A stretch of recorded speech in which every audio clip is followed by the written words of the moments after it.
Eh,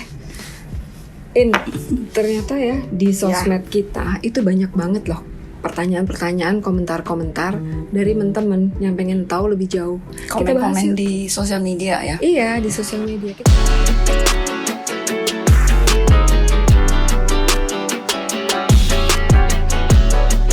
Nah, seterusnya ada pertanyaan dari yang namanya Mikaela Risaka Simpadeta Channel. Wow, panjang keren. Ya.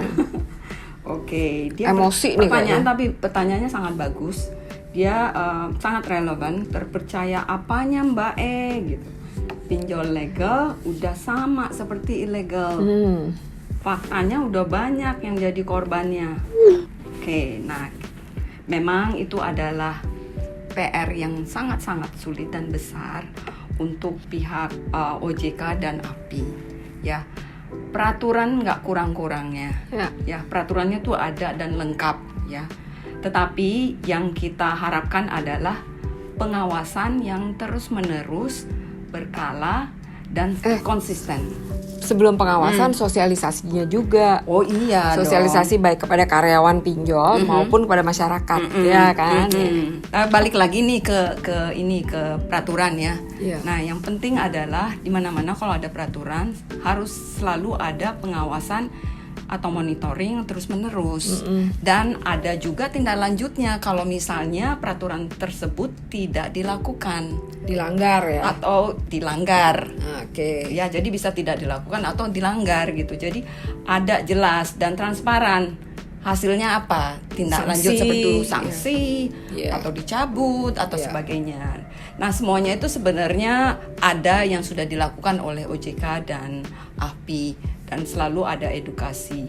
Tapi kita harapkan akan lebih banyak lagi edukasi, lebih banyak lagi monitoring tersebut supaya ini meningkatkan ekosistem dari P2P lending sendiri, sama seperti yang kayak produk-produk lain seperti kartu kredit, perbankan, produk bank. Jadi kalau ekosistemnya sehat, berarti akan ada kepercayaan dari masyarakat juga ya, karena P2P walaupun banyak keluhan, tetapi itu memang sangat diperlukan untuk saat ini.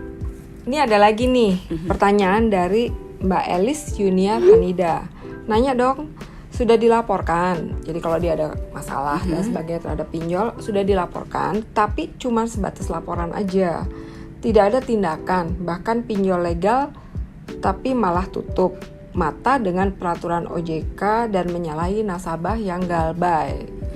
Nah, emang laporan itu dibuatkan teman-teman, laporan pertama ke OJK, ke AFPI, ke perusahaan pinjol terkait, kemudian ke lembaga konsumen dan LBH, karena LBH sudah membentuk divisi khusus untuk menangani pelaporan-pelaporan dari nasabah-nasabah yang bermasalah dengan pinjol.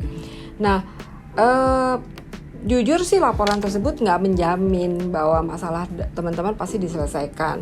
Tapi kasus teman-teman itu akan tercatat dan terutama oleh LBH dan YLKI. Terus kemudian teman-teman itu juga bisa datang langsung ke YLKI dan LBH untuk minta dimediasi gitu. Sebenarnya di OJK itu ada divisi untuk mediasi ya kan dengan konsumen. Tapi kayaknya lebih afdol gitu ya. Karena mungkin di OJK kan juga besar ya organisasinya. Kalau ke YLKI pengalaman aku tuh lebih responsif, lebih cepat gitu. Jadi teman-teman bisa ke sana. Apalagi kalau teman-teman cerita bahwa karena ada hal yang mendesak gitu ya, teman-teman tuh udah mengajukan restrukturisasi, tapi dicuekin. Terutama kalau misalkan ada hal-hal yang mendesak yang membuat teman-teman itu galbay. Teman-teman bisa mengajukan terus kemudian dicuekin nih sama perusahaan pinjolnya. Nah, teman-teman tuh bisa datang ke itu tadi, lembaga-lembaga tadi. Karena apa? Karena restru itu kan sudah menjadi program pemerintah dalam masa pandemi kemarin, kan? Itu untuk membantu orang-orang yang mengalami kesulitan dalam mengembalikan pinjaman dari lembaga keuangan. Nah, itu teman-teman mesti fight untuk ngajuin itu, karena ya kalau itu program pemerintah, kenapa untuk pinjol kok nggak boleh, ya kan? Jadi tetap bikin laporan itu penting, dan jangan lupa pakai bukti-bukti juga, pakai data diri, terus kemudian persyaratan yang diminta oleh lembaga-lembaga itu untuk mengajukan komplain. Ada lagi yang terakhir nih ya, untuk episode ini, murah made namanya. Kalau tidak punya NPWP bisa nggak? Nah ini sebenarnya tergantung dari perusahaan pinjolnya ya. Jadi ada yang mewajibkan harus ada Untuk ngajuin ya? Untuk mengajukan ya, harus ada NPWP, dan ada juga yang tidak mewajibkan. Jadi tergantung kebijakan dari perusahaan masing-masing, perusahaan pinjol tersebut.